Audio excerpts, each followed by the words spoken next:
Olá, amigos, mais uma vez dando continuidade astrológica nova geração 2024. Já tem aqui presente aqui Rodolfo Lopes. Pode abrir a câmera, Rodolfo, que já estamos aqui na sequência. Rodolfo, Olá, obrigado, muito obrigado, né, por eu que fazer parte agradeço, da imagina. astrologia. Obrigadão você, Robson. Olha que time que foi feito nessa astrológica, hein? Estou muito satisfeito, muito feliz por vocês todos. Muito obrigado, obrigado mesmo, né? A gente E agradece, eu agradeço demais, super oportunidade, tentar contribuir um pouco com a astrologia, porque a gente aprendeu também, esses contribuiu tempos, né? bastante já, né? E eu estava até contando com vocês antes da gravação, né? Que é importante isso para até mostrar para as pessoas, do mundo inteiro, né? A extensão da astrologia, né? Até quanto ela consegue chegar e como ela consegue ser vista de modo sério e sem peso, mas com uma moça bem interessante e muito importante para o mundo, né? E tanto que você vai fazer a sua palestra com astrologia mundial também, falando do Plutão em Aquário, né? E você é historiador também, né? Historiador, professor de geografia também, tudo isso, né? Então aí você faz conexões claras dos ciclos planetários com a história do mundo, certamente, né? Eu sou mais professor de história do que historiador, professor de geografia do que geógrafo, por conta da atuação que eu atuo em sala de aula.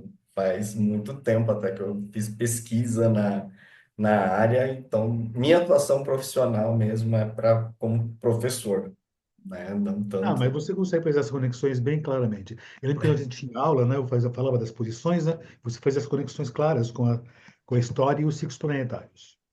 Eu sempre Rodolfo, curti. lógico, né? Sempre faz um belíssimo trabalho. Rodolfo, muito obrigado, vou te passar a palavra e nos vemos daqui a pouco, tá certo? Tá, Beijo, joia? obrigado mais uma vez, nos vemos daqui. Vou só pegar aqui, porque a gente tem uma grande cola sempre, né? Um PowerPoint para poder orientar. Espero que esteja tudo ok para poder ver. O tema da palestra, o título da palestra, ele veio de uma parte da minha pesquisa. Eu estou estudando astrologia mundial, na verdade. Sempre foi uma área na astrologia que me despertou curiosidade. E confesso que é o que me levou, de fato, para a astrologia quando eu descobri o que, que existe além de outras coisinhas, porque a gente está muito acostumado no cotidiano de ver que existe uma parte da astrologia em que a gente consegue relacionar todos os eventos aqui na Terra com a dinâmica que o céu nos apresenta. E no caso da Mundial, assim como a Bia, que fez palestra de manhã, ela trouxe isso muito bem, a gente consegue estudar toda a dinâmica dos acontecimentos que nós temos aqui, independente do viés, e aí entra, claro, o toque do astrólogo para isso, e na verdade é a grande raiz que a gente tem da astrologia, que é o que a gente chama de astrologia mundial ou astrologia mundana. Nós olhamos para o céu, a gente vê os ciclos, nós vemos o que que os planetas, o que que também os pontos, as estrelas, o que acontece lá e qual é a simbologia, qual é a sinalização que todas essas dinâmicas dessa radiação, essa interação toda eletromagnética, chamem como quiser, sinalizam para nós. Então, a gente consegue entender tanto acontecimentos de encargo científico, acontecimentos ligados à natureza, mas claro que isso não nos isenta da responsabilidade. E uma coisa super bacana de estudar astrologia mundial é a gente entender que nada funciona sozinho, que não é apenas uma parte do céu que sinaliza um evento que vai disparar aquilo. Dependendo de como a gente tem outros sinais, como a gente tem outros trânsitos, e sobretudo no caso da astrologia mundial, de entender as chamadas grandes conjunções, porque elas iniciam e a partir delas nós temos o desenvolvimento de alguns ciclos, nós conseguimos decifrar alguns significados. E também, além de não ser simplesmente algo que seja, não funciona sozinho, dá para a gente poder ver como a gente consegue tomar decisões. Claro que existem coisas realmente muito mais fortes que se apresentam para a gente como desafiadoras em vários momentos, mas o céu, ele toca uma música para a gente poder dançar, mas ele não restringe a gente do passo que a gente vai fazer, da criatividade que a gente tem para quando essa música está tocando. E o caso de Plutão em Aquário me veio bastante desde quando eu fui para começar de fato a estudar astrologia, quando se falava muito de era de Aquário. E eu lembro das aulas do Robson dele comentando já que em 2023, 2024, nós teríamos Plutão em Aquário, estava lá na apostilinha da Gaia também. E é uma das coisas que me marcou no início a respeito, não, ainda não é era de aquário, porque a gente ouve demais isso. Então, muito da inquietação que eu tenho para poder ter desenvolvido essa pesquisa e ter feito o levantamento, que me baseou, veio desse incômodo, de certo modo, e da surpresa que eu tive quando eu percebi que não se trata de era de aquário. E depois desse levantamento todo, também de estudos que a gente faz dentro dos próprios autores astrólogos que a gente segue, a era de Aquário ficou então mais fácil de ser entendida e Plutão em Aquário aparece agora justamente para a gente poder tentar comparar. Então, a minha proposta, na verdade, é um levantamento, uma revisão histórica dos momentos em que a gente teve Plutão em Aquário. Por isso que, depois da síntese, fiquei com esse subtítulo de Novos Paradigmas para Novas Revoluções, tá bom? Então, começando assim de uma maneira bem simples, Era de Aquário, nós temos essa conversa. Nós tivemos em 2020 uma conjunção entre Júpiter e Saturno, no signo de Aquário, que é um dos starts quando muita gente começou a falar, agora começou a era de Aquário. E agora, desde 2023, Plutão tem feito uma entrada no signo de Aquário. Em 2024 também ele já entrou, voltou para Capricórnio e no dia 19 próximo ele entra em Aquário para ficar por 20 anos, até 2020, 2043, sai de volta, vai para Peixes, volta para Aquário. Depois, 2044, ele entra em Peixes definitivamente. E o que que isso ele teria a ver com era de Aquário? Praticamente algumas coisas, mas também nem tantas. Esse ciclo que é disparado pela conjunção Júpiter-Saturno, ele é bem importante na astrologia, porque durante muito tempo a gente não viu os planetas além de Saturno, então os antigos estavam bastante preocupados com o que acontecia e bem atentos às sinalizações dos cronocratores, como eles são chamados. São os últimos a serem vistos, Saturno é o último a ser visto, e é um ciclo que trata de movimentações desde questões de pensamento, de questões de ideias, como também algumas questões econômicas. E a cada 200 anos, essa conjunção se repete em signos de um elemento. Essa que começou agora em 2020 aconteceu em Aquário, então a gente tem à frente até 2199, pelo menos aí, é uma certa repetição dessa conjunção, que acontece a cada 20 anos mais ou menos, em signos de ar. E depois eu vou mostrar aqui que quando a gente tem isso em signos de ar, é bem relevante e mexe justamente com esse campo de progressismo, de questionamento, de conhecimento e de avanços. Plutão em Aquário, por sua vez, ele também é muito associado, por exemplo, a momentos de avanços científicos e de questionamentos de status quo, questionamentos de autoridade, por exemplo, por causa da dinâmica sugerida por Plutão de transformação e pelo tom também que o signo de Aquário tem por ser um signo social, de nos remeter ao coletivo e também por nos remeter a avanços e inovações. E essa dinâmica está sendo compreendida por alguns como era de Aquário. Na verdade, a dinâmica das eras, a teoria das eras, ela não está precisamente baseada na dinâmica de movimentos de planeta. É uma questão, digamos, bem maior.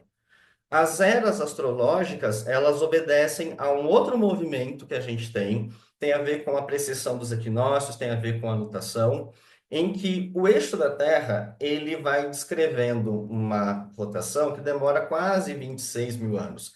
Meio que por isso que o céu que a gente vê hoje não é o céu de 6 mil anos atrás, quando os egípcios olhavam para o céu, por exemplo, quando os mesopotâmicos começaram a desenvolver as bases da nossa astrologia, por exemplo. E quando que a gente tem uma era? Quando o ponto vernal, ou seja, o equinócio de Áries, ele acontece de frente para um desses signos. Então, tecnicamente, existe aí uma certa polêmica, porque para alguns astrólogos, a gente já teria entrado na era de Aquário, ou seja, o ponto vernal está acontecendo já voltado para Aquário. E para outros ainda não. nós temos ainda uma imprecisão de datas, por assim dizer. Há quem diga que isso já está ativo desde o ano 2000, por conta de uma transição entre peixes e aquário. Há quem diga que isso vai se dar por volta de 2100, 2150, outras pessoas para 2300 e outras para 2600. Por quê? Existem diferentes concepções das divisões do zodíaco. Quando a gente olha para o zodíaco tropical, já também tem um desdobramento a respeito da divisão de quando vai, até onde vai o signo, qual é o direcionamento da faixa zodiacal. E quando se olha para o zodíaco sideral, é diferente. Olhando para a questão astronômica, então, aí sim vai para 2600. O que dá para a gente tentar concordar, chegar a um ponto, é que, independente da era, todos estamos em um momento que vai envolver desafios, benefícios potenciais e turbulências, em que os princípios piscianos são relevantes e também que os princípios aquarianos são relevantes. Mas o fato é que uma era astrológica, ela não vai ser definida por conta especificamente de um planeta. Então, a gente teria a era de Aquário a partir do momento em que nós tivermos aí o ponto vernal direto para Aquário, a depender do sistema zodiacal. Se for pensar assim, na minha concepção, eu acho que ainda a gente tem um caminho, pelo menos, ao longo dos séculos à frente, pensar no século 24 ou até um pouquinho depois, para realmente ter uma sinalização do que é a era de Aquário, à medida que mais acontecimentos venham a ocorrer, para a gente ter certeza dos significados. Por exemplo, na era de Peixes, a gente teve muita disseminação religiosa, a questão da sensibilidade, a espiritualidade, assim como a confusão, essa proliferação religiosa se misturando com a concepção também racional, e o que é esperado para a era de Aquário já é uma questão de valorização da razão, o conhecimento científico, um sistema de relacionamentos sociais também diferente. Não seria assim, vamos todos abraçar uma árvore, não, é um respeito à individualidade, e nós precisaríamos observar um pouquinho mais. Se nós já estamos numa transição em que a gente já está vendo isso, vale a pena a gente verificar a intensidade, a continuidade também, a partir dos outros movimentos que a gente tem para poder realmente confirmar. Particularmente, eu ainda estou em dúvida se nós estamos mesmo na era de Aquário, por conta de outras questões que existem que, de certo modo nada, que acabam ativando tudo que Aquário tem para a gente. Então, por exemplo, nesses próximos 200 anos, nós, por estarmos num ciclo de ar, a gente vai estar em contato com questões de conhecimento. Nós estamos num processo de revisão, de amadurecimento de concepções, de ideologias e de propostas que vão interferir no nosso estilo de vida, que vão interferir também, vão influenciar a nossa tomada de decisões, inclusive economicamente, como é uma das coisas sinalizadas pela conjunção Júpiter-Saturno, que foi representada lá em 2020 com essa mudança de elemento como uma grande mutação. De fato, é um momento que sinaliza diversos tons de prosperidade. E no caso de Plutão em Aquário, ter um ciclo desse com a passagem de Plutão em Aquário, esse quesito ar minimamente vai ficar sendo estimulado.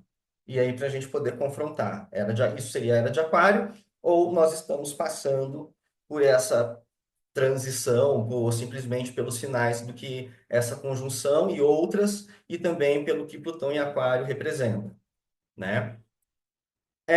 Essa conjunção, como exemplo, o que que ela já trouxe para a gente em alguns outros momentos?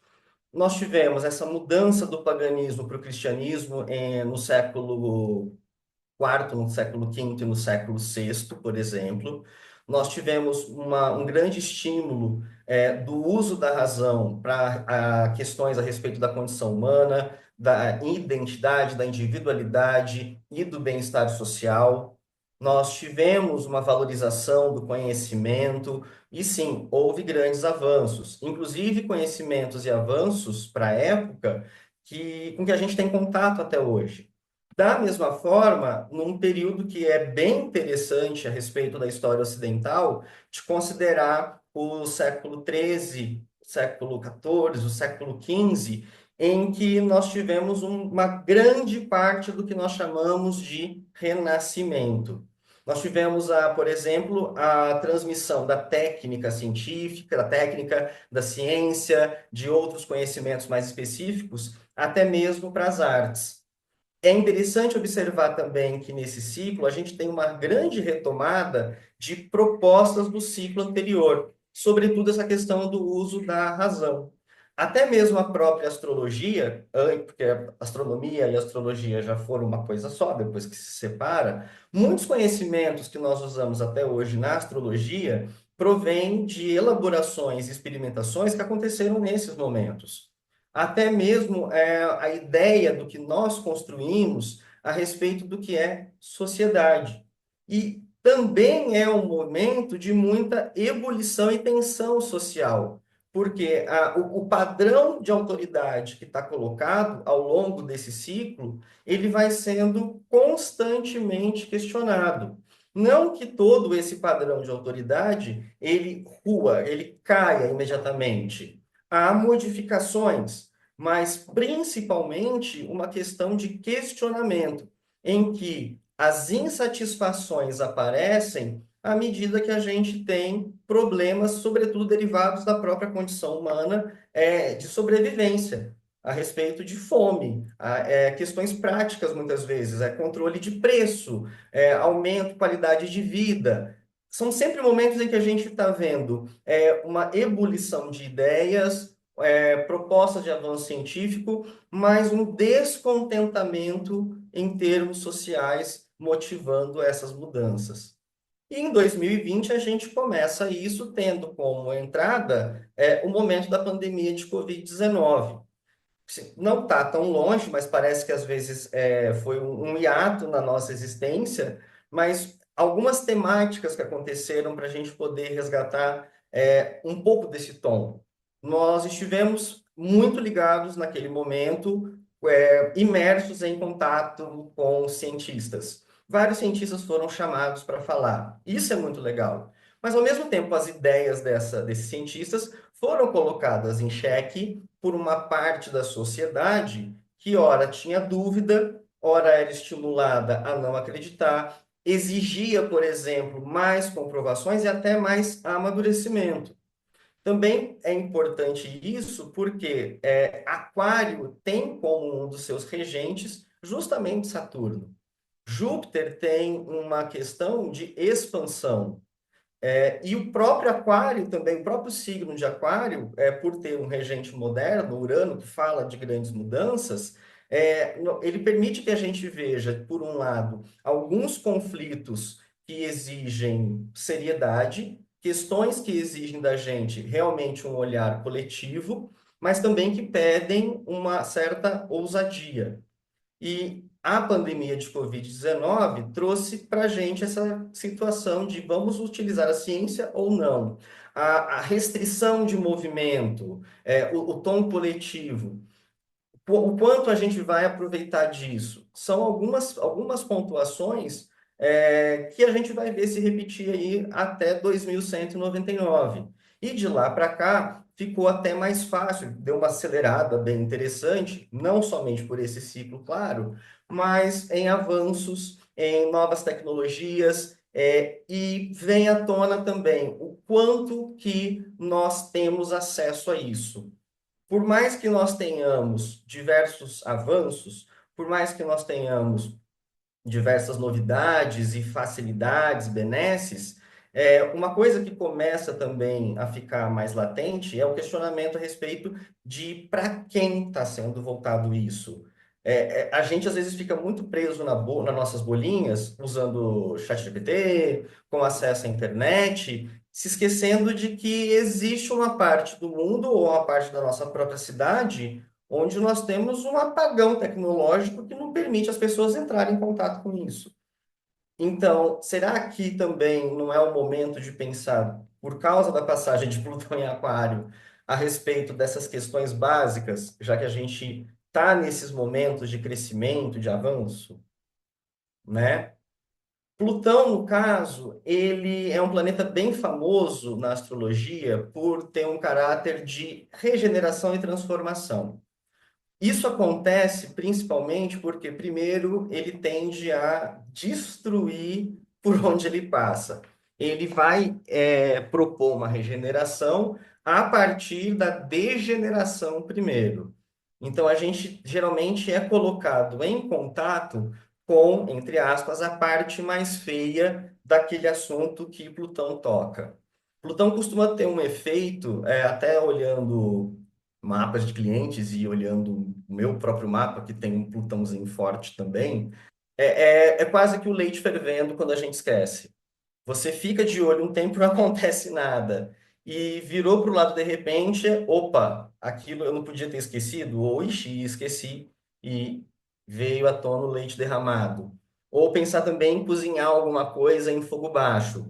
Se é uma transformação que Plutão pede, dificilmente a gente vai ter algo tão abrupto assim. Mas é interessante que quando a gente entra em contato com o resultado do que Plutão fez, de fato, a gente é surpreendido, ele causa um choque. Não é à toa que, para muita gente, ele está ligado à morte, está ligado a crises, muitas vezes a tabus.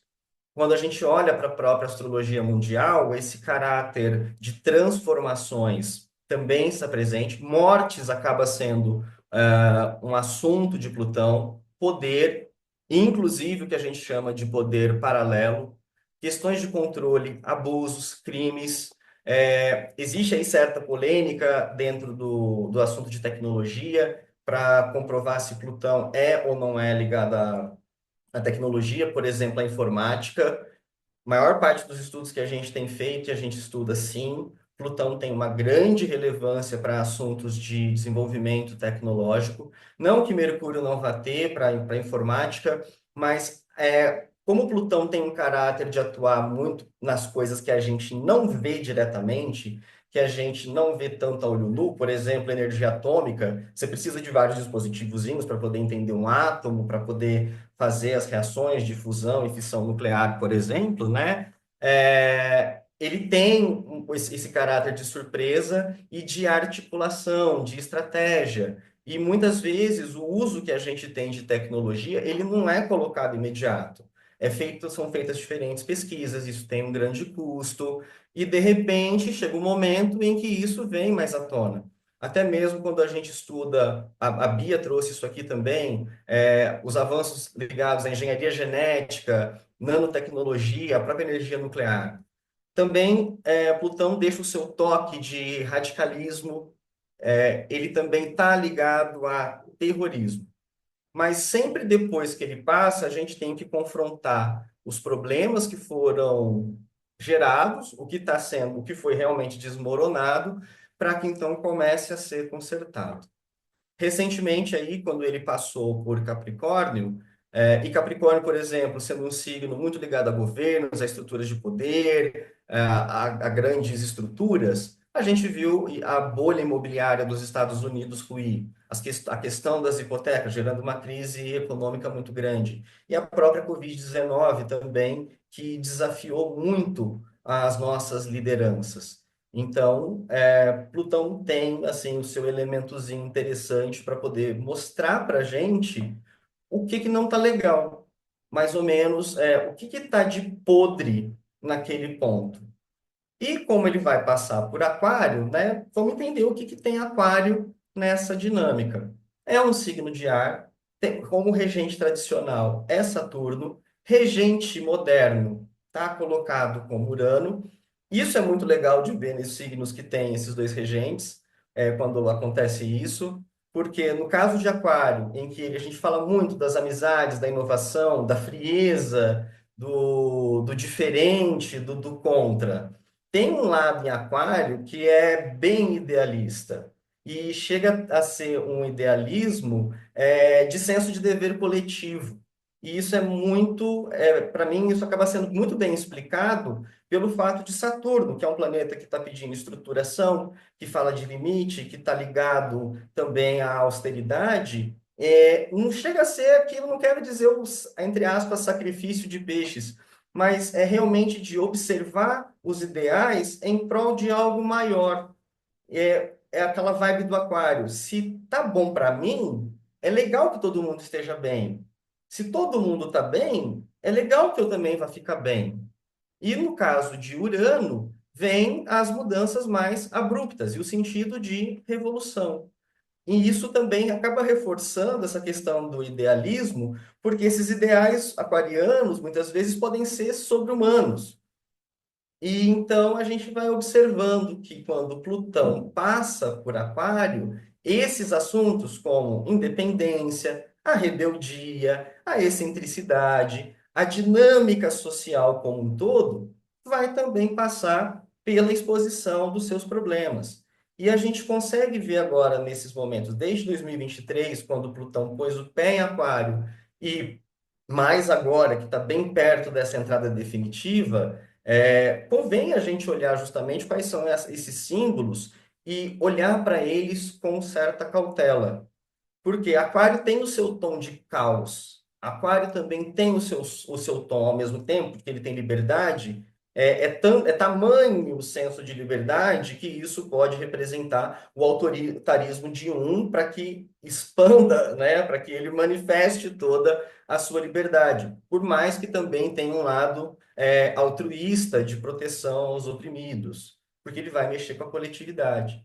Mas o que está sendo agora é exposto, é importante que a gente comece a observar com um pouco mais de carinho, porque nem sempre vai ser o sinal de algo tão bacana de imediato.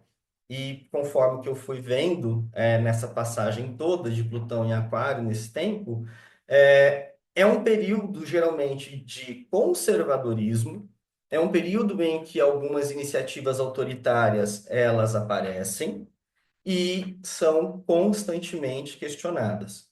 Então, o toque de rebeldia e de questionamento que a gente pode ter em Aquário, ele acaba tendo uma espécie de mácula do apodrecimento nessa sua exposição. E pensar na relação de Plutão dentro de Aquário, para quem estuda, para quem usa Plutão, ele não estaria numa dignidade tão tranquila, ele estaria numa dignidade mais de debilitação. Por exemplo, mas se vê, Plutão está em queda. Não que isso vai representar todo o malefício, gente, mas quando a gente pensa nas dignidades planetárias também, a gente vai pegando sinais, e entendendo como que é a manifestação daquele planeta. Se o planeta está debilitado, ele não vai encontrar condições plenas para poder exercer todos os seus princípios. E isso não quer dizer que o planeta não deixa de agir, muito pelo contrário, ele vai agir. Então, ele vai acabar expondo essas máculas sociais e os problemas que não foram consertados nos ciclos anteriores, nos trânsitos anteriores, como também eles vão puxar o que está vindo do signo anterior por onde ele passou. Então, nesses momentos, eu acabei pegando 10 momentos no passado para poder fazer uma análise e entender direito o que Plutão está propondo quando ele passa em Aquário. Isso aí a gente pensa que o que a gente está esperando de uma era de Aquário é algo mais tranquilo do que a gente está vendo, realmente Plutão em Aquário não vai ser como a gente vê alguns astrólogos falando em várias mídias sociais, que no dia 19 de novembro nós vamos entrar na era de Aquário, em que a gente vê um momento de mais fraternidade. Até porque Aquário tem esse teu lado sectarista de que a gente às vezes se esquece.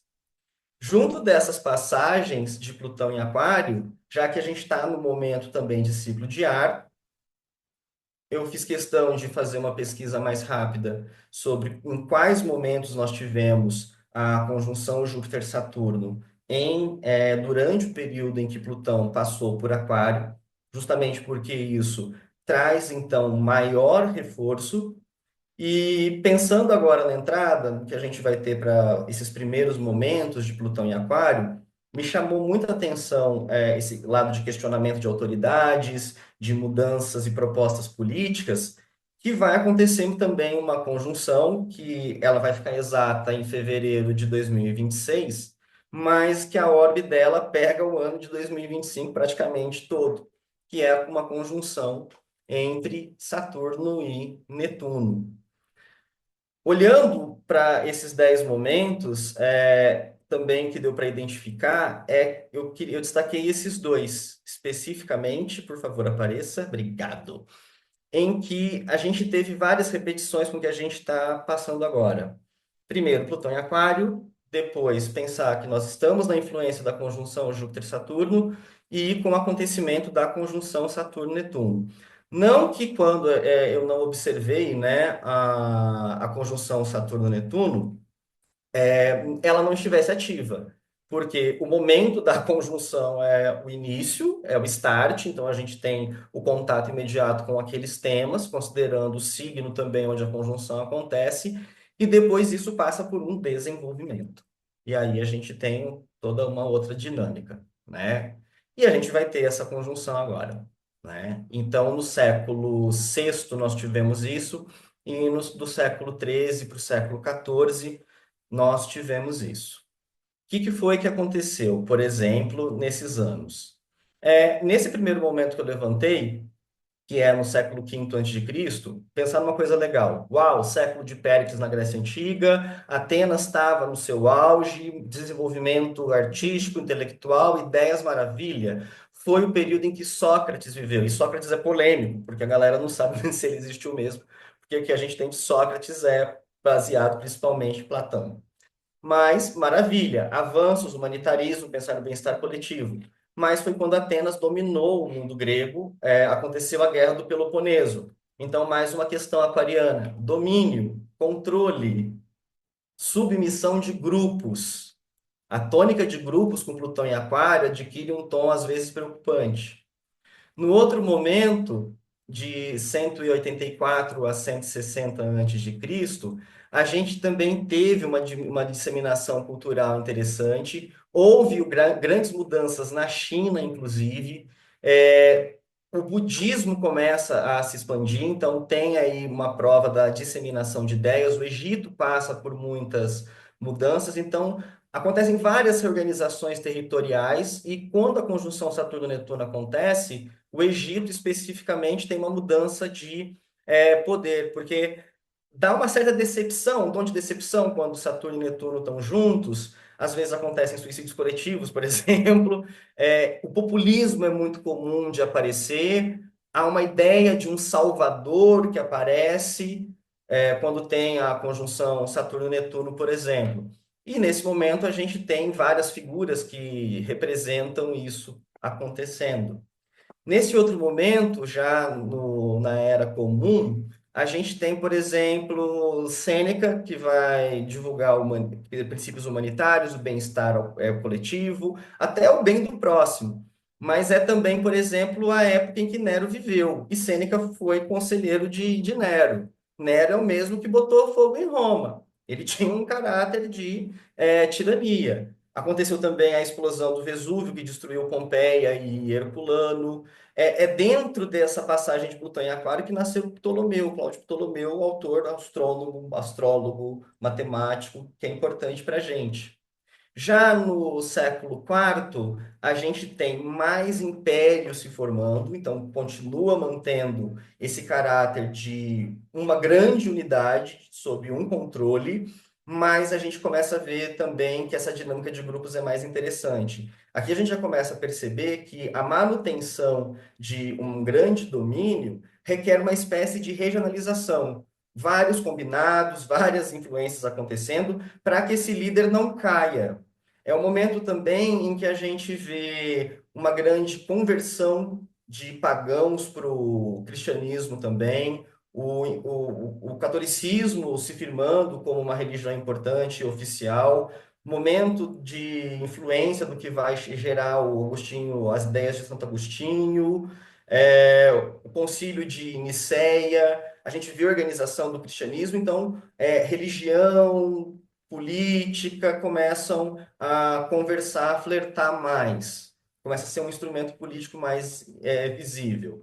E aqui esse primeiro momento que eu tinha citado, com a passagem de Plutão em Aquário, com o ciclo de ar acontecendo. Uma coisa que eu tinha esquecido de falar nessa tabelinha que eu achei interessante desses momentos. Quando a gente tem a conjunção Júpiter-Saturno, ela acontece com Plutão ainda em Capricórnio, assim como a gente teve na última. E também são momentos, às vezes, em que a gente vê que Plutão ele faz 3 entradas no signo, costumam ser momentos mais significativos, com maiores impactos. Nesse momento aí do século VI, não que o Império Romano tenha caído nesse momento, mas é a continuação dessa queda do Império Romano. A cidade de Roma continua a ser invadida, vários povos ditos bárbaros vão tentar tomar o poder também, e a gente vê a religião de novo se fortalecendo. O Concílio de Braga, que vai fazer com que, lá em Portugal atual, em que vários suevos, o povo suevo, se convertesse ao cristianismo, por exemplo. O Império Bizantino está bem forte, o Corpus Juris Civilis, que é a base do direito até hoje, tão usado, também é desse momento, reforça a dinâmica de pensar no coletivo.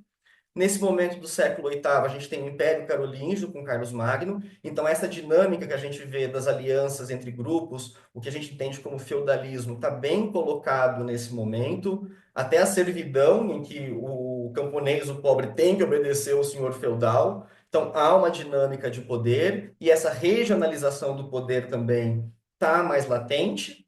Depois, no século XI, a gente tem até certa dificuldade de precisar a data de algumas coisas, mas a gente começa a ver outro toque de avanços científicos.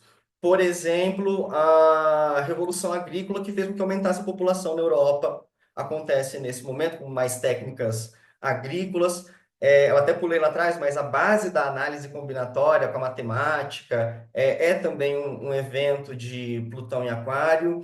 E a gente vê também vários grupos nesse momento, no século XI, eles se deslocando, várias vezes sendo expulsos, sendo expurgados, ou então sendo massacrados mesmo. Já no século XIII do século XIV, a gente tem realmente o fim do que a gente chamou de feudalismo, então uma reestruturação da dinâmica de poder, um grande questionamento, está dentro de um ciclo de ar também, mas é um momento bem violento. Por exemplo, o ano de 1307 é quando os templários são presos e depois eles vão ser executados. A ideia do que a gente tem hoje de sexta-feira 13, o 13 de outubro, acontece em 1307 sob Plutão em Aquário, quando tinha uma conjunção Saturno-Netuno também vigorando no momento. Depois, no século XVI, a gente vê a conquista das Américas, o caso de Francisco Pizarro dominando o Império Inca, ele sequestra o Imperador Inca, exige um resgate, mata uma galera e assassina o Imperador Inca para dominar. A Europa, então, está colonizando e a gente vê as bases do absolutismo, o poder real sendo fortalecido. Tem o Renascimento entre 1200, 1500 também, em que a gente vê mais avanço. Copérnico, a ideia de Copérnico do heliocentrismo é um evento de Plutão em Aquário também, mas essas dinâmicas científicas que dá para ver em Plutão em Aquário, elas não vingam tanto durante a passagem de Plutão em Aquário. Elas requerem mais tempo para serem reelaboradas. Muitas vezes com a passagem de Plutão em Aquário. Várias ideias que surgem a respeito de melhoria social, justiça social no próprio século XVI, como o livro A Utopia do Tomás Moros, isso vai render mais à frente. E o famoso último ciclo, na última passagem, que todo mundo fala da Revolução Francesa. E aí eu tenho algumas críticas sobre esse evento também. Por quê? O iluminismo, que é considerado a base, ele não é um evento de Plutão em Aquário. Ele começa muito antes. O que a gente vê acontecer em Plutão em Aquário é uma utilização das ideias iluministas para justificar o ponto de vista do grupo que está questionando a autoridade. Lá no século, na passagem lá de 1040, por exemplo, a gente começou a ver a origem da burguesia. E a burguesia ela se fortalece no século XVI e chega com a Revolução Americana, independência dos Estados Unidos. Aí a Revolução Francesa, esse grupo sobe ao poder.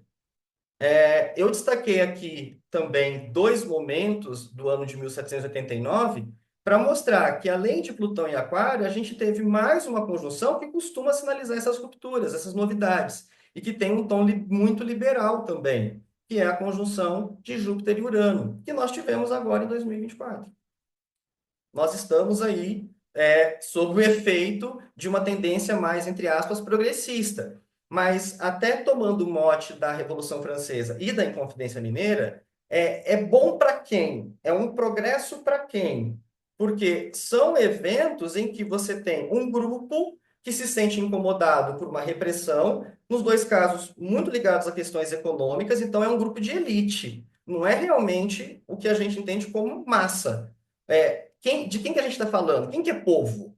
Para poder falar que o Plutão em Aquário ele é algo maravilhoso para o povo. Plutão não está bem dignificado, não tá, a dignidade dele não está legal. Ele está expondo mazelas sociais. Isso gera descontentamento. Então, quem que está liderando esse movimento é que vai usar as ideias para justificar esse ponto de vista. E não tem uma continuidade muito forte. Não tem uma continuidade durante a passagem de Plutão em Aquário, na verdade. São coisas que vão melhorando, que vão se assentando, quando Plutão ele chega em Gêmeos, principalmente, dá continuidade à questão de ar. Mas Plutão em Peixes questiona muito o que acontece com Plutão quando Plutão está em Aquário. No caso da Conjuração Mineira, da Inconfidência Mineira, era a elite de Minas Gerais descontente com Portugal que conspira e quer dar um golpe. E aí, separatismo, acaba sendo denunciada e não se concretiza. A Revolução Francesa pretendia liberdade, igualdade e fraternidade, mas só vai decretar a abolição da escravidão negra em 1794, ainda com Plutão em Aquário, mas mantém ainda a escravidão, da mesma forma que a Inconfidência Mineira, porque os líderes desses movimentos, ganhavam dinheiro com escravidão. Então, de novo, é bom para quem? O que vai pedir, de fato? Porque isso representa mais uma exposição de um problema que precisava ser corrigido. Quando Napoleão vai para o governo da França, ele retoma a escravidão nas colônias. Então, eu acho que a gente precisa de certo cuidadinho também quando a gente vai olhar Plutão em Aquário, justamente para entender de quem a gente está falando. Porque é muito comum nesse momento a gente ter dinâmicas de bolha, dinâmicas de nichos. A gente vê que tudo isso surge e essas ideias, esses avanços são elaborados para justificar uma mudança, sim, mas não necessariamente que isso vai ter essa continuidade. Porque a gente está falando de muitas bolhas. O relacionamento com os grupos, de ser menor também, né? Geram-se mártires, Sócrates morreu, Tiradentes morreu, a galera que propõe novas ideias geralmente é exilada. Ativa muito também a dinâmica da Inglaterra. É um momento, sabe aquele filme Coração Valente, que o Mel Gibson está gritando Freedom no final? A Batalha de Starling Gate também é um evento de Plutão em Aquário, tem resistências. As lideranças são questionadas, mas também a gente precisa olhar para esse quesito do que motiva essa desigualdade socioeconômica que vai se intensificar, portanto, nesse período. Por exemplo, crise climática também. Era uma passagem de Plutão em Aquário que a gente tem o início de uma pequena era do gelo que mudou o clima na Europa e arrasou com as plantações. E algo muito parecido aconteceu na Revolução Francesa também e ajudou, né, colaborou para que a revolução não tivesse tanto efeito. A palavra revolução muda de significado com Plutão em Aquário, porque era um conceito astrológico de volta ao início. Nós encontramos Urano também durante Plutão em Aquário, e o sentido da palavra revolução passa a ser uma mudança absurda. Isso vem com a Revolução Francesa, mas era um outro questionamento também. Então, a gente deve ver, por exemplo, mudanças de ideias e de significados na próxima passagem que a gente está agora vivenciando já. Esse mapa, esse quadro aqui, por exemplo, eu quero destacar entre 37 e 38, que nós temos alguns repetecos do que aconteceu na época da Revolução Francesa e da Inconfidência Mineira. Nós vamos ter a conjunção Júpiter-Urano de novo, há desenvolvimento de Júpiter-Netuno, há desenvolvimento também perdão, eu coloquei ali Júpiter e Saturno, perdão, Marte, Plutão e Marte, Urano. E Marte se representa aí um momento de disparos. Eu olharia para a gente ter atenção nesse momento que algo semelhante, não idêntico, vai acontecer, em que a gente vai ter que questionar nesses próximos anos algumas tendências e padrões de poder.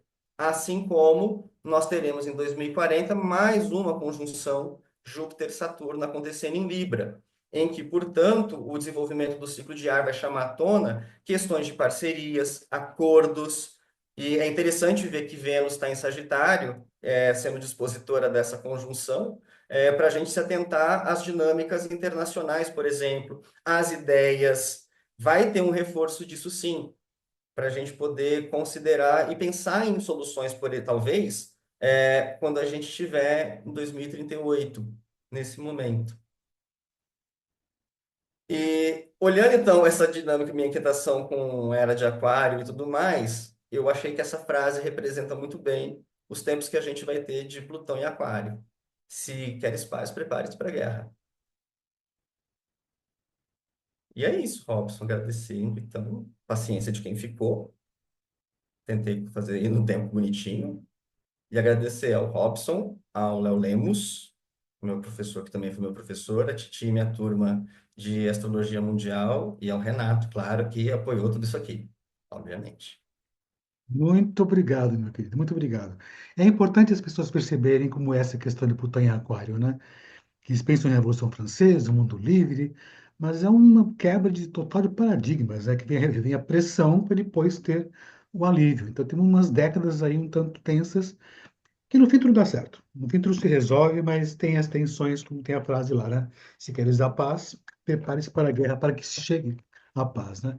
Então Exatamente. serão guerras para obtenção da paz, né? Mas não é a era de Aquário, certamente que não, né? Certamente que não. Rodolfo, muito obrigado. Brilhante a sua apresentação também. Fico muito orgulhoso de Muito você. obrigado. E obrigado por ser da nova geração que vai garantir a astrologia no futuro. Muito obrigado mesmo, viu? Eu que agradeço a oportunidade, o convite, agradeço o pessoal. Obrigado mesmo. Brilhante, muito obrigado. Amigos, nos vemos daqui a 30 minutos. Temos um intervalo agora, né? E voltaremos com a palestra de Paulo Savioli e depois João Márcio, encerrando nossa apresentação de hoje da Astrológica Nova Geração. Depois teremos o encerramento também, às 19 horas.